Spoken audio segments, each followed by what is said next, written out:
Segunda carta do apóstolo Paulo aos Coríntios, capítulo 10.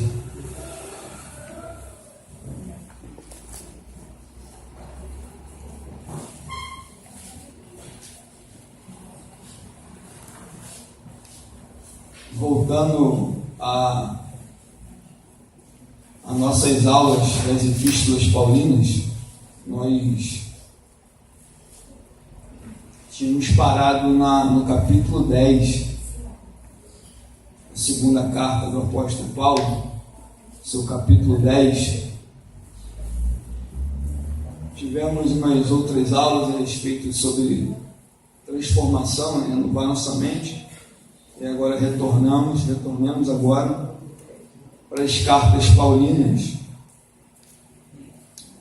e estaremos fazendo uma breve reflexão do capítulo 10, se minha garganta permite até lá, até o capítulo 13, sobre as defesas do apóstolo Paulo, as suas defesas, porque seu ministério foi muito atacado, bombardeado por alguns falsos mestres, os falsos apóstolos que entrou dentro da igreja. Então a gente vai abordar um pouquinho isso aqui nessa manhã. Nós estamos com um probleminha no quadro, então quem tiver um papel e caneta aí, vai anotando as informações, vai ser bem de grande valia para a sua vida espiritual, amém? No capítulo 10, diz assim: ora, eu mesmo, Paulo, rogo-vos pela mansidão e benignidade de Cristo, eu que na verdade, quando presente entre vós, sou humilde, mas quando ausente, sou ousado. Amém? Vamos tentar entender um pouquinho isso aqui, essa segunda carta, mas primeiro eu preciso recapitular lá atrás, porque como tivemos umas outras aulas, a gente acaba esquecendo de algumas informações. Primeiro, é que essa segunda carta, ela é a quarta, não é a segunda, é a quarta. Porque a primeira carta aos Coríntios, da igreja de Coríntios, está no capítulo 5, se não me engano, no versículo 9, sobre quando o apóstolo Paulo vai dar uma advertência à igreja sobre aquilo que ele já tinha escrito para a igreja, já tinha advertido ela.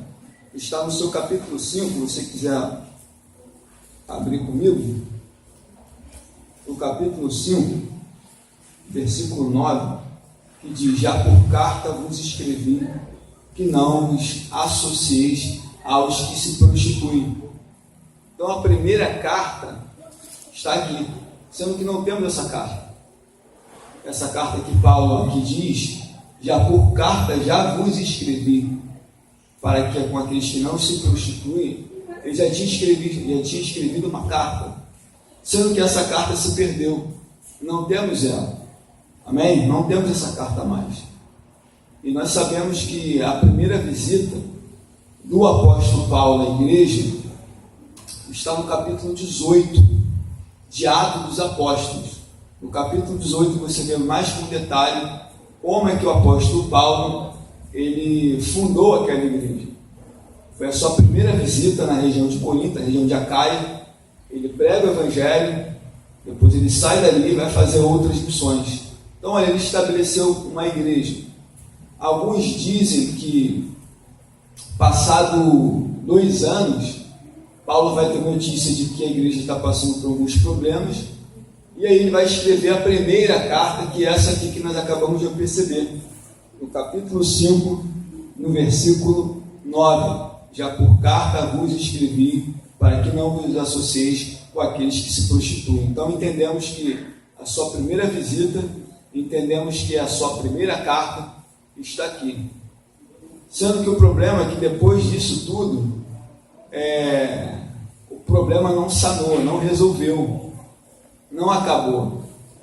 E a Bíblia vai relatar, no seu capítulo 1 aqui nesse texto, e segundo alguns historiadores dizem que o apóstolo Paulo está em Éfeso, ele vai receber notícia de alguns irmãos que estão na casa de Cloe, que vão até ele para informar o que está acontecendo com a igreja.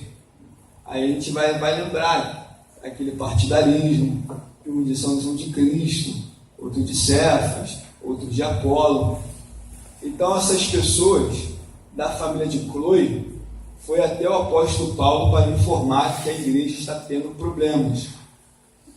No capítulo 16 dessa primeira carta, diz que Fortunato, Acaico, Estéfanas foram até o apóstolo Paulo, no capítulo 16, lá no finalzinho, depois você em casa você pode ver, que esses 3 pessoas foram até o apóstolo Paulo para levar uma oferta da igreja de Corinto, e logo depois eles também enviaram uma carta com perguntas para o apóstolo Paulo. E aí ele vai ter a segunda carta, que é o que conhecemos como primeira carta, é a segunda, que ele vai escrever tudo que está aqui, do capítulo 1 até o capítulo 16. Tanto que no capítulo 7 diz: quantas coisas que já me escreveste, ou seja, aquelas 3 pessoas que foram até o apóstolo Paulo levaram perguntas para ele, da igreja, de algumas situações, e ele acaba respondendo uma outra carta, que seria essa aqui. Então essa aqui seria a segunda carta, não a primeira, mas a primeira já se perdeu. Logo depois disso, logo depois dessa situação, temos a terceira carta, a chamada carta forte, carta grave, porque depois de tudo que Paulo já tinha ensinado, das cartas que ele enviou, a primeira e a segunda, mais uma vez a igreja está com problema.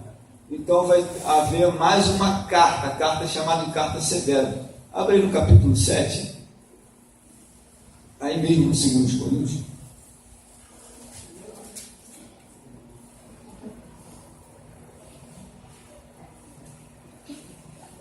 No capítulo 7, versículo 7, e versículo 9, quem achou, por favor, leia.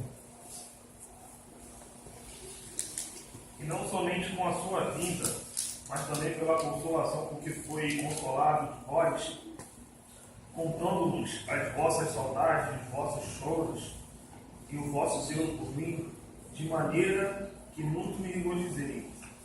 Porquanto, ainda que vos tenha contristado com a minha carta, não me arrependo, embora me tivesse arrependido, por ver que aquela carta vos contristou, ainda porque por pouco tempo. Agora logo, não porque foste contristado, mas porque foste contristado pelo arrependimento, pois foste contristado segundo Deus, de maneira que por nós não pudeste dano em coisa alguma. Amém. Então você percebe que Paulo, ele tem uma terceira carta. Essa carta aqui, ele está bem assim, com palavras muito fortes contra a igreja de Corinto, algumas severidades, e aí são a terceira carta. Aqui diz que quando Tito chegou até o encontro dele, aonde ele estava, Tito vai levar informações para Paulo, dizendo que a igreja havia se arrependido, que eles estavam arrependidos, eles estavam agora felizes, com amor, com saudade do apóstolo Paulo, eles estavam uma bênção. Sendo que quando Paulo, depois que recebe essa notícia de Tito, que havia dado para ele que a igreja havia se arrependido, depois daquela carta que ele enviou, a chamada carta grave, carta forte, ele agora vai escrever a quarta carta, que é o que temos como segunda carta aos Coríntios. Então é a quarta. Então a primeira e a terceira não temos mais, elas se perderam. E agora o apóstolo Paulo vai escrever a quarta carta que temos como conhecemos por segunda. Então assim, ele vai começar a escrever a quarta carta. Tá bom, meus irmãos? Alguma dúvida? Está dando para acompanhar um raciocínio? Tá bom? Então ele vai começar a escrever essa carta aqui. E sabemos que a sua visita primeira foi, como eu expliquei, quando ele plantou a igreja. E ele também teve uma segunda visita na igreja, sendo que essa segunda visita que ele teve lá, não foi muito agradável, não foi muito boa. Ele não foi bem recebido pela igreja. Ele saiu de lá totalmente triste, abatido. Por mais que ele tenha fundado a igreja, tenha ensinado, tenha praticado amor, tenha apacentado por um pouco de tempo, quando ele tem a sua segunda visita naquela igreja, ele sai de lá humilhado, sai de lá de cabeça baixa. E aí sabemos que teve essa carta severa, e logo depois do arrependimento da igreja, ele agora escreve a quarta carta. Agora, vamos entender um pouquinho esse capítulo 10, porque do capítulo 1 até o capítulo 9 está ocorrendo tudo bem. Você percebe que no capítulo, aqui no capítulo 8, no capítulo 9, ele vai falar sobre dízimo, vai falar sobre ofertas, vai falar sobre a coleta, ele vai falar sobre a obra missionária com relação à questão de ofertar, da coleta para a igreja da Judéia, para os pobres da igreja da Judéia, sendo que no capítulo 10, que acabamos de ler aqui, está bem diferente do capítulo 9, porque no capítulo 8 e 9 ele fala de ofertas, fala sobre coleta, ele corrige algumas situações na igreja, e parece que está tudo bem, mas quando lemos para o capítulo 10 da segunda carta do apóstolo Paulo aos Coríntios, ele começa aqui a defender o seu ministério.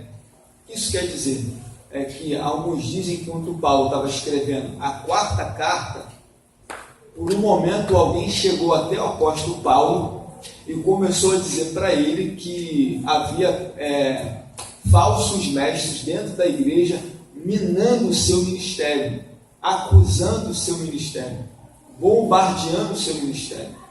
Então, do capítulo 10 até o capítulo 13, ele, nessa última carta aqui, ele começa a fazer a sua defesa, porque essa carta teria que acabar no capítulo 9.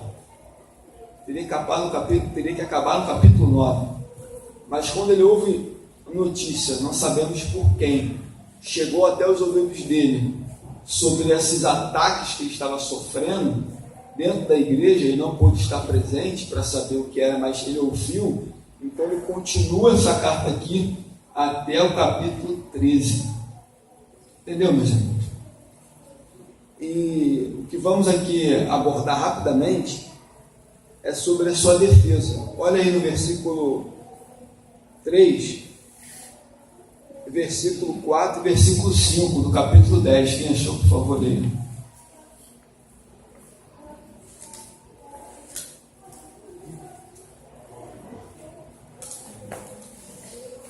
Segunda carta do apóstolo Paulo aos Coríntios, capítulo 10.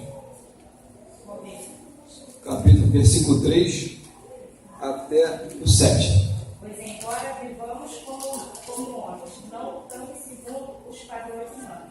As armas com as quais lutamos não são humanas, ao contrário, são poderosas em Deus para destruir fortalezas. Destruímos argumentos e toda a pretensão que se levanta contra o conhecimento de Deus. E leva-nos cativo a todo pensamento para tornar-nos obedientes a Cristo. E estaremos prontos para punir todo ato de desobediência, uma vez estando completa a desobediência de vocês. Vocês observam apenas as aparências das coisas.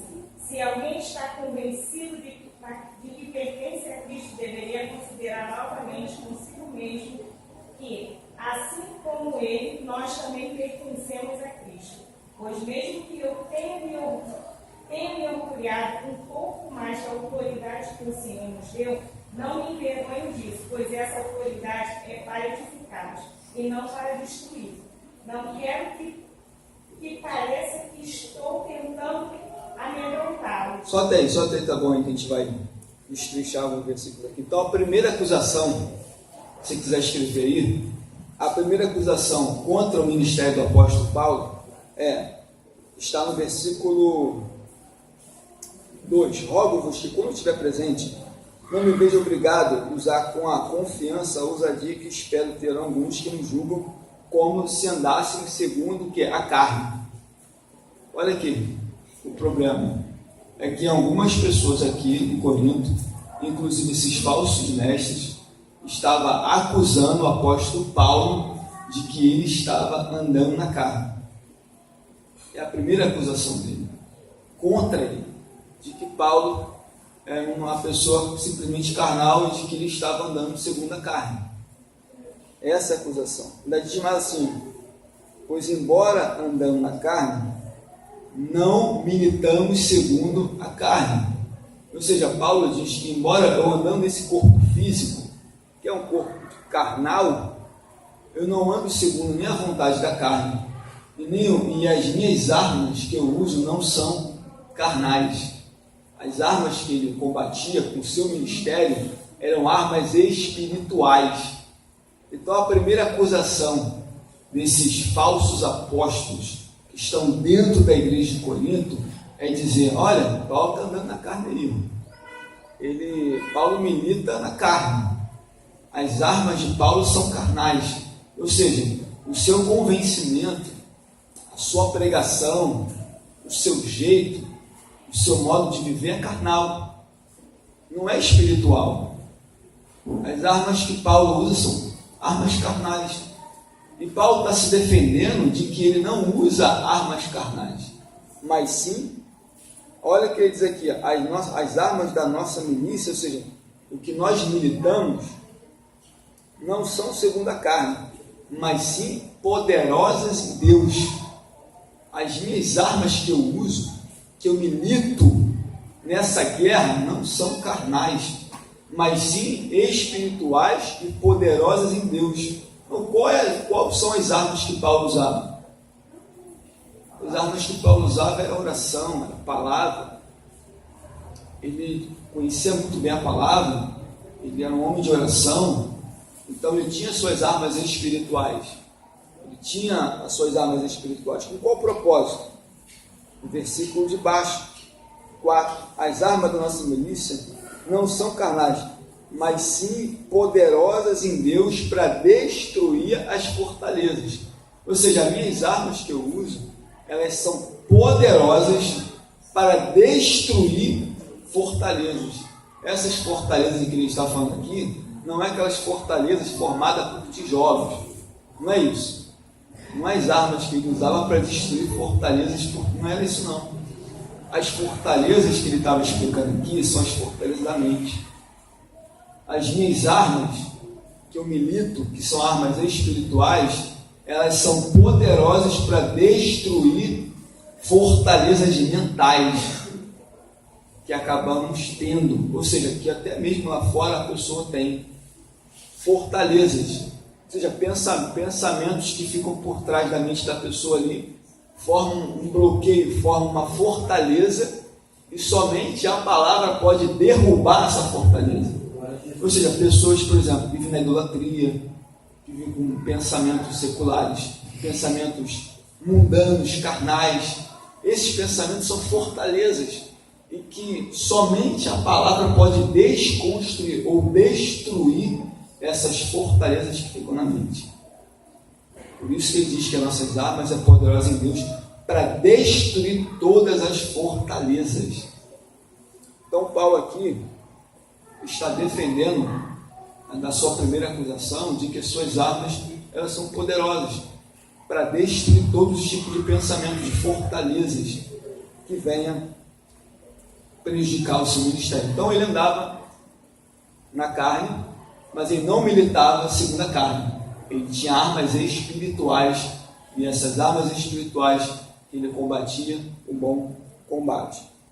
Diz mais: derrubamos raciocínios e toda a altivez que se levanta contra o conhecimento de Deus. Olha aqui.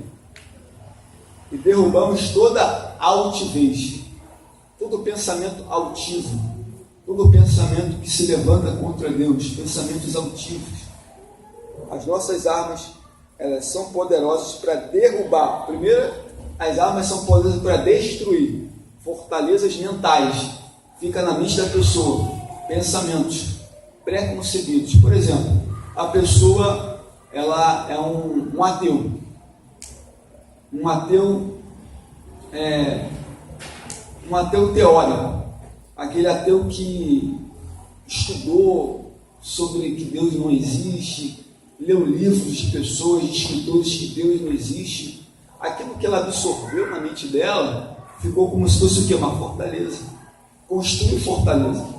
E como é que a pessoa que é incrédula ou que é ateu vai ser convencida de que realmente Deus existe? Somente usando as nossas armas espirituais, utilizá-las para aquela vida, para que aqueles pensamentos, aquelas fortalezas sejam o quê? Derrubadas. E assim ela possa crer em Deus e aceitar a Cristo. É só um exemplo que eu estou dando para os irmãos.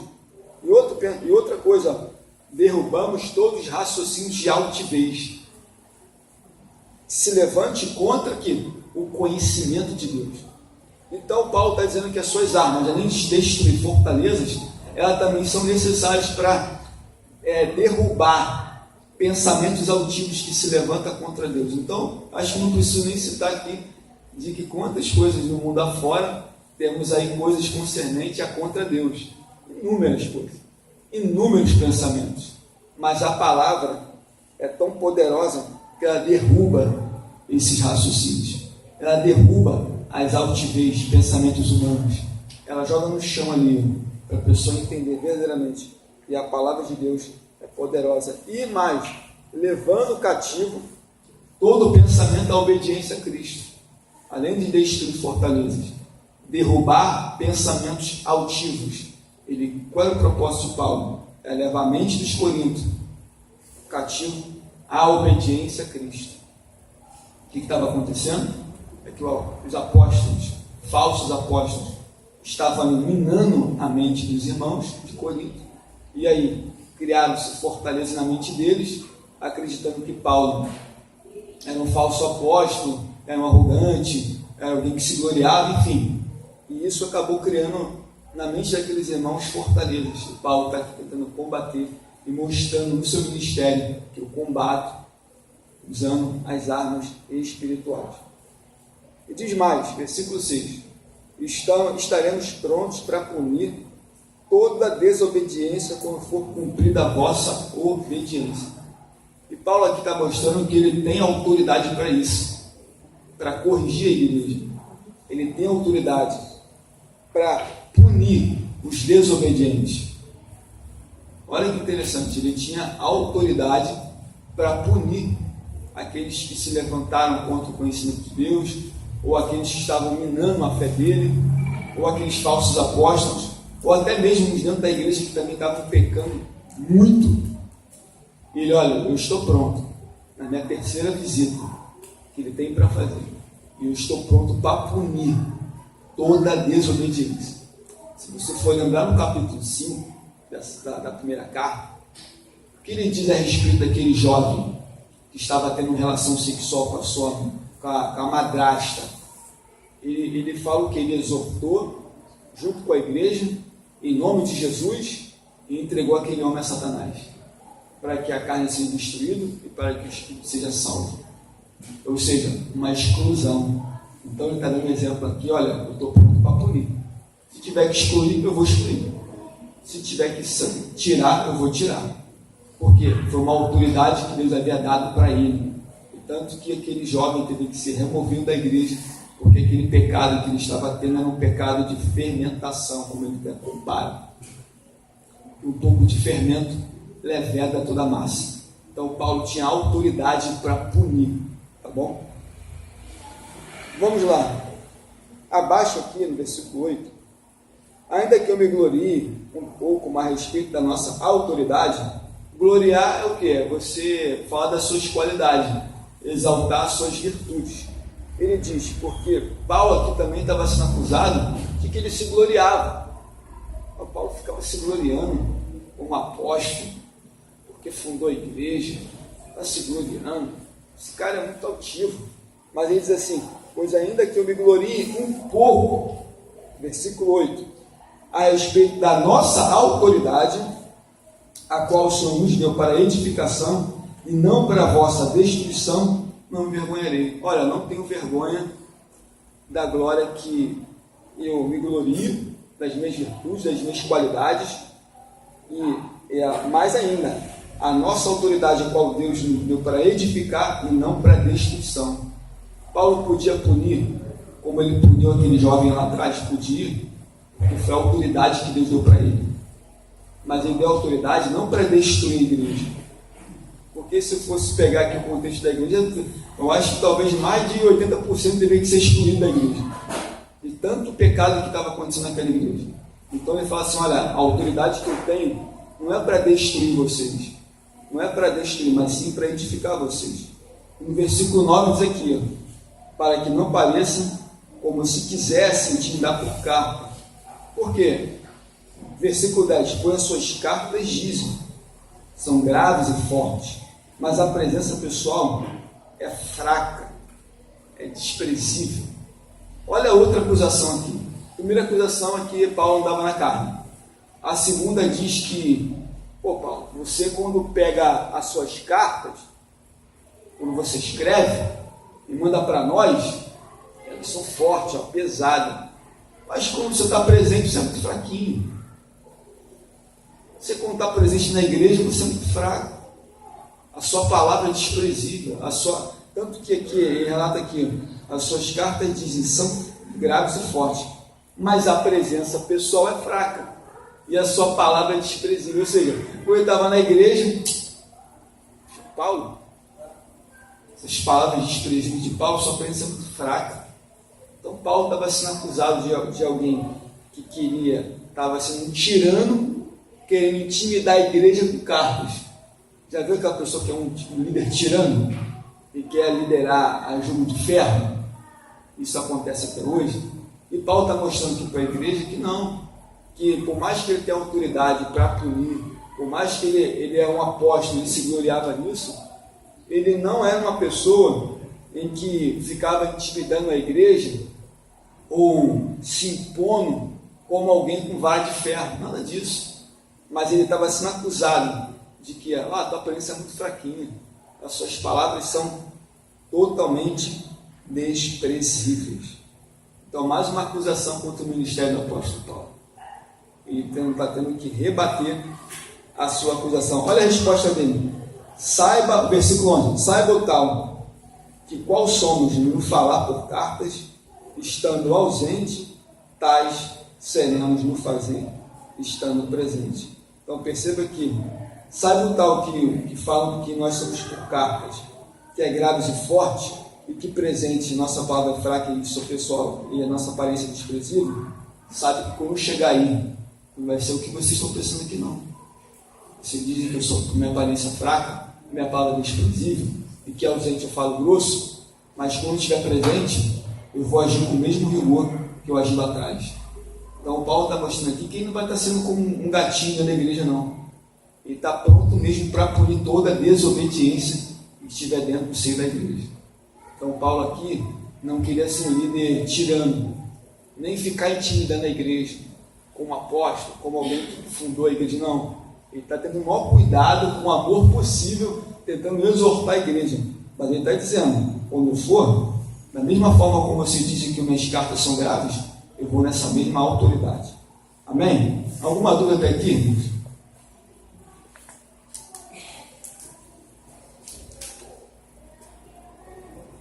Alguma dúvida? Eu estou falando um pouco baixo, minha garganta está muito inflamada.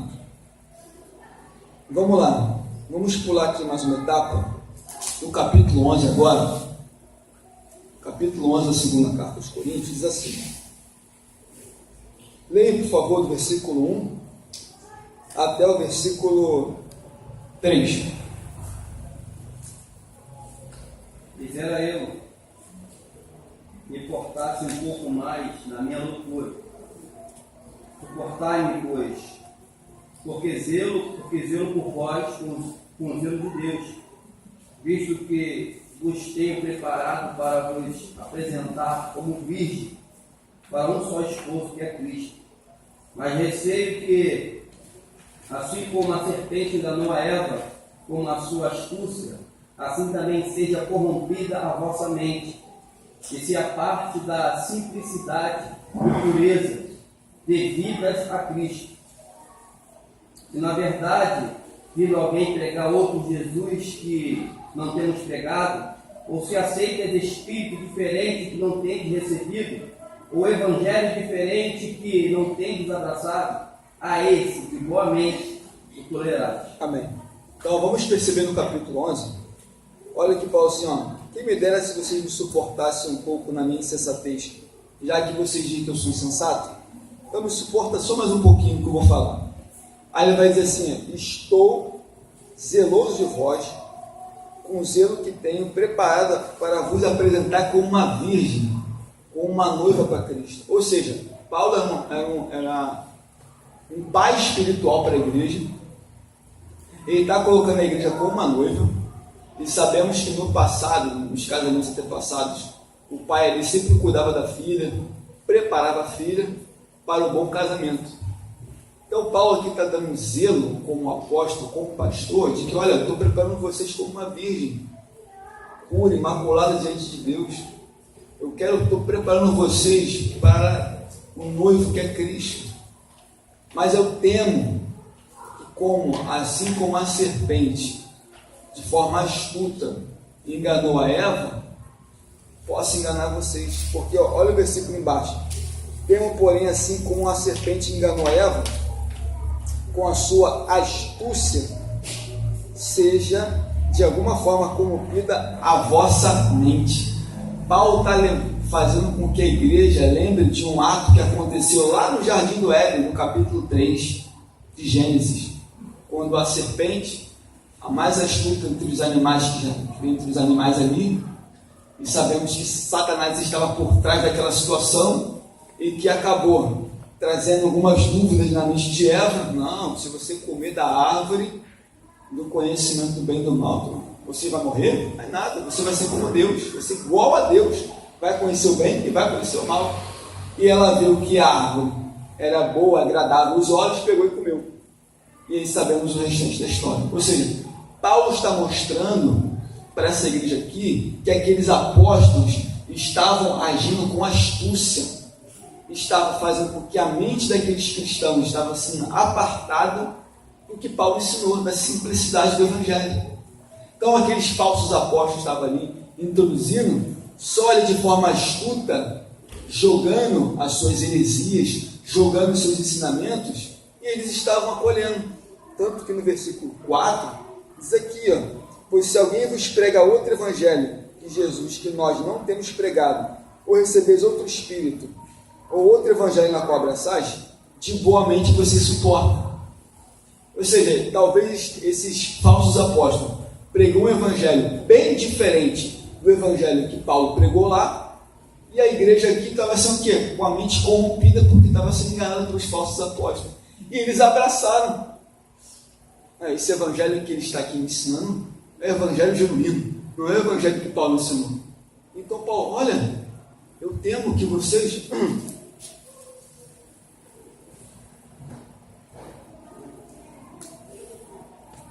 assim como a Eva foi enganada, eu temo que vocês também sejam. E na verdade estava sendo enganado por esse falso apóstolo, com outro tipo de evangelho, com outro Jesus. Ele estava acolhendo. E aquilo que Paulo tinha colocado lá atrás, ele estava deixando de lado. Versículo de número 7.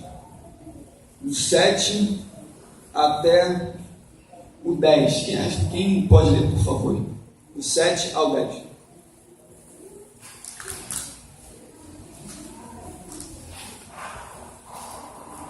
O capítulo 11, por favor.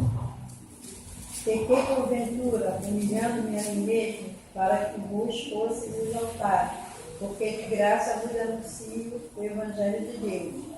Outras igrejas despojei eu para me servir, recebendo delas salário. Quando estava presente convosco e tinha necessidade, a ninguém fui pesado. Porque os irmãos que vieram da Macedônia supriram a minha necessidade, em tudo me guardei de vós, ser pesado, e ainda me guardarei. Mas solta aqui. Outra acusação contra o apóstolo Paulo é de que, olha, os falsos apóstolos estavam lá, eles estavam recebendo pelo trabalho errado que eles estavam fazendo. Eles chegaram lá pelo carteirada, nós somos apóstolos de Jesus também. E como Paulo estava ausente, ele tinha uma preocupação imensa com outras igrejas e não podia estar presente. Então ele se comunicava por cartas. E esses apóstolos falsos estavam lá, deu carteirada, olha, nós somos apóstolos de Jesus também. Alguns dizem que esses homens vieram de Jerusalém, dando carteirada na igreja, somos apóstolos de Jesus, fomos enviados para vocês. E a igreja aqui começa a dar salário para eles. E esses homens estão acusando Paulo, poxa, esse apóstolo Paulo aí que vocês seguem, ele fica recusando salário. Não, ele é um cara muito orgulhoso. A acusação é isso aqui, poxa. A acusação contra o ministério do apóstolo Paulo é de que ele não estava recebendo oferta da igreja, que ele era um cara orgulhoso, que se gloriava porque não recebia salário. Mas vamos ver aqui no versículo 7 em diante, para a gente entender mais um pouquinho, diz assim: pequei andando humildemente para que vocês fossem exaltados, visto que de graça vos anunciei o Evangelho. Quando eu cheguei aí, eu anunciei de graça, não cobrei nada de ninguém. Cheguei, implantei o Evangelho, preguei a palavra. Agora o versículo 8, ele dá uma ironia.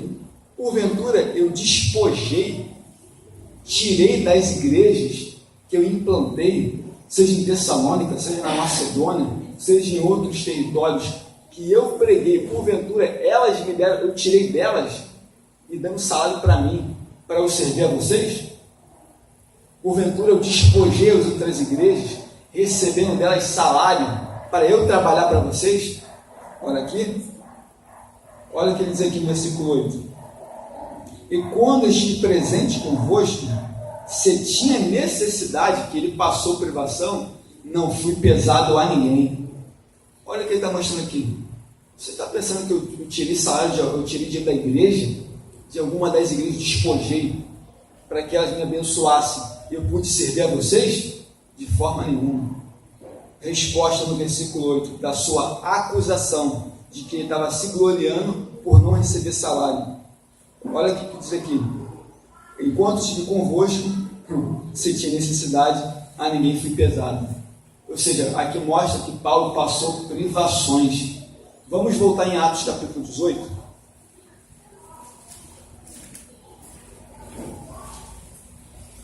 Atos capítulo 18.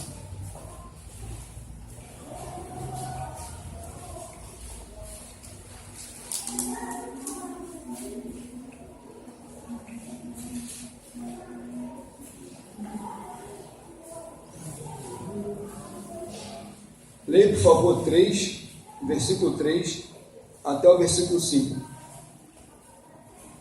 E posto que eram no mesmo ofício, passou a morar com eles, e ali trabalhava, pois a profissão deles era fazer templos. E todos os sábados discorria na sinagoga, persuadindo tanto judeus como gregos. Continua. Pode ir até o versículo 5. Quando Silas e Timóteo desceram a Macedônia, Paulo se entregou totalmente à palavra, testemunhando aos judeus que Cristo é Jesus. Você percebe que naquele capítulo que lemos, que quando ele foi socorrido financeiramente, foi os irmãos da Macedônia que abençoaram ele? Deixa isso aqui. O que aconteceu é que em um determinado momento ele estava trabalhando como tendas. Depois que Silas e Timóteo foram até o apóstolo Paulo, levaram uma oferta dos macedônios. Então aqui Paulo começou a parar de fazer tendas e dedicou exclusivamente a só pregar. E aí retornamos para o capítulo 11, que diz aqui, a ninguém fui pesado. Ele passou, se tinha necessidade, a ninguém fui pesado. Por quê? Porque quando ele estava lá, depois que ele começou a dedicar de forma exclusiva para a obra, ele recebeu apoio financeiro dos irmãos da Macedônia. Está aqui. Então, em nenhum momento ele recebeu o salário da igreja. E olha que esse tipo de acusação não é a primeira que ele tem. Como que, poxa, olha, você não recebe salário. Na verdade, ele tinha direito de receber salário, mas era acusado de não ter, de não querer receber. Mas ele diz, eu fui como modelo. Eu não queria ser pesado para ninguém. Como o direito de apóstolo tinha, totalmente, vou te mostrar aqui na Bíblia. que o obreiro, o pastor, o líder que apacenta o rebanho, é necessário, é bíblico que ele receba salário. Vamos voltar lá no capítulo da primeira carta do apóstolo Paulo aos Coríntios, capítulo 9.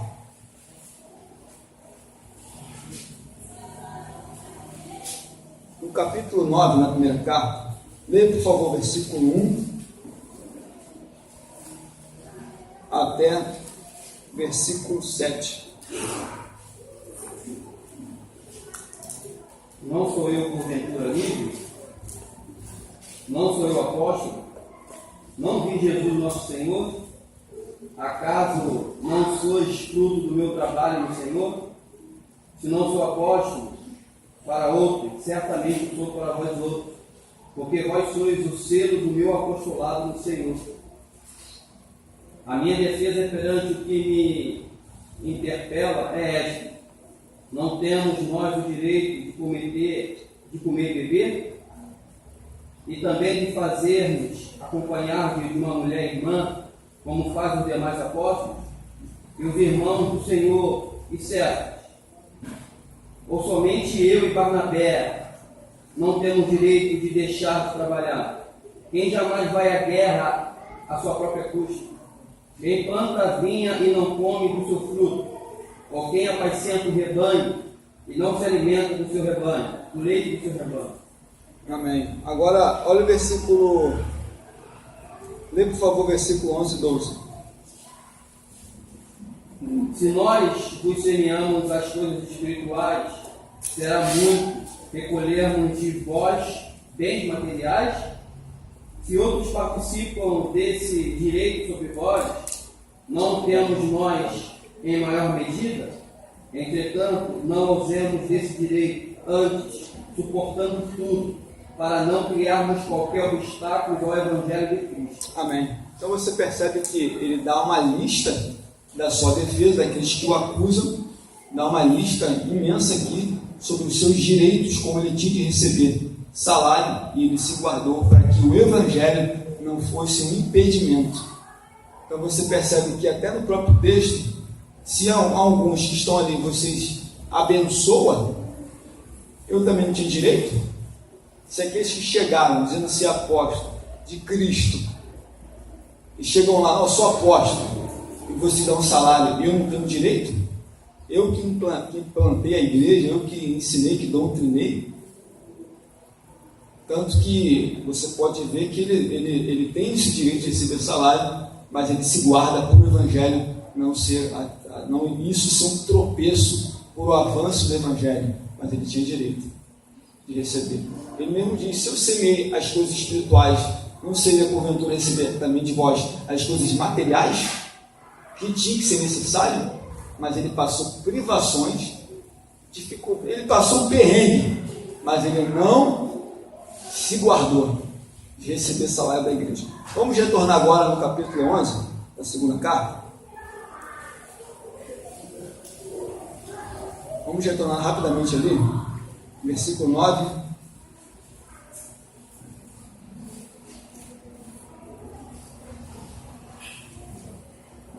Versículo 9.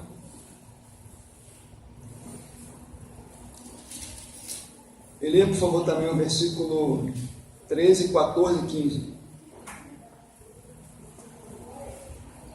9. Isso. E estando entre vós a passar privações, não me fiz pesado a ninguém.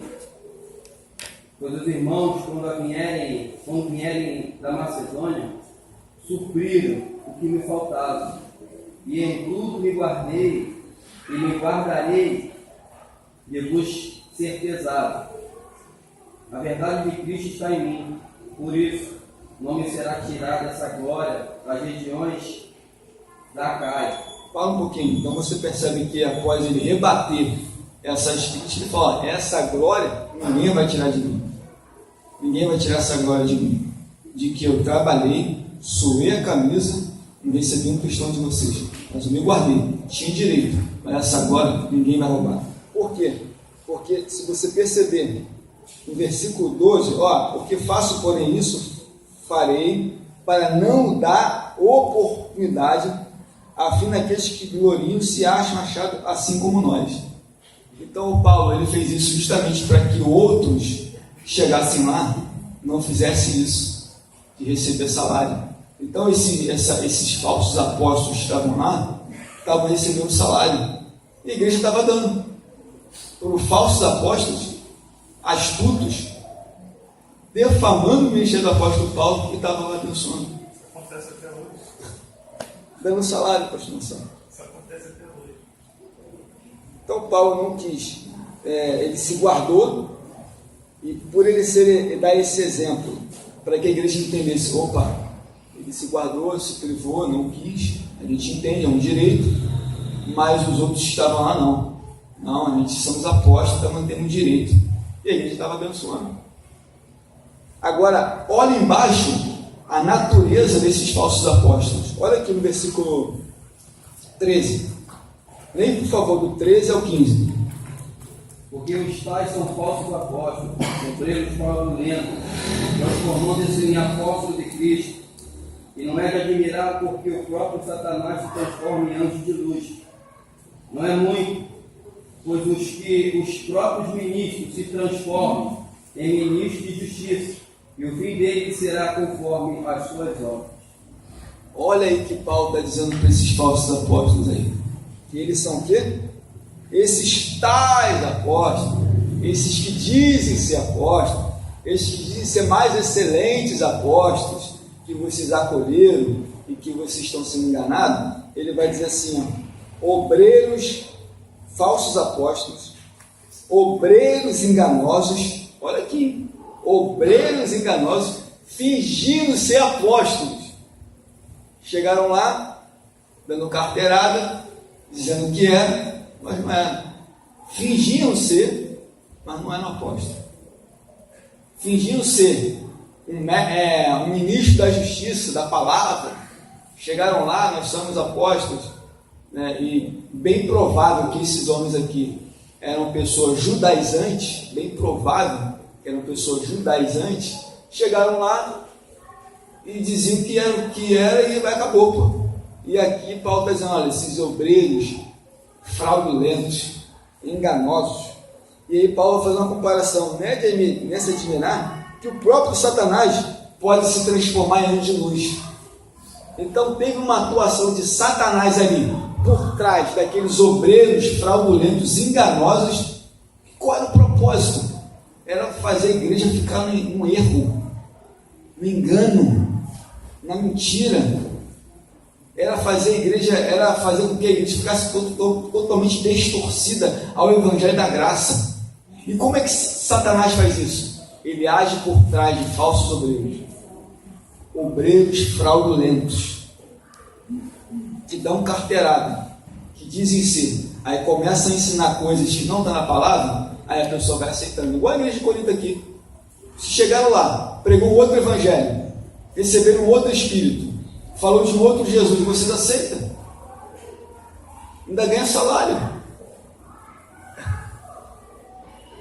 Ainda ganha salário.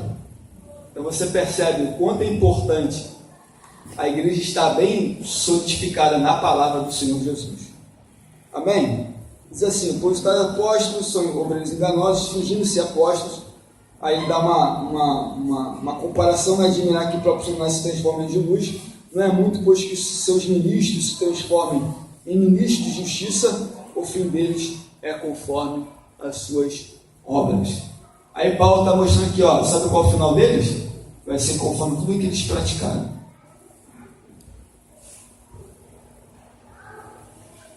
Irmão, chora assim, por favor, não precisa ser 10 e 20, é 10 e 5. 10 e 5. Qual é o final deles? Está aqui no texto. O seu final está aqui, vai ser conforme as suas obras. Então, se eles fingiam ser apóstolos, fingiam ser que vieram de Jerusalém, fingiram ser os cara intelectual, fingiram ser isso tudo, o final deles está aqui, vai ser conforme tudo que eles fizeram. Ou seja, enganadores, mentirosos, fraudulentos. E para onde vai essa turma aqui? Vai no Apocalipse para tu ver a lista de pessoas que vão lá para o lago de fogo. Pode Salmo falar. 94, no final do Salmo diz, né? E eles irão se atropelar com suas próprias iniquidades. Exatamente. Atropelar com as próprias iniquidades, né? Mentira. É isso aí. Esse é o conforme o fim das obras desses homens. Ou seja, por mais que até mesmo no nosso meio cristão tenha, não tem? É verdade, irmãos? Tem, irmãos.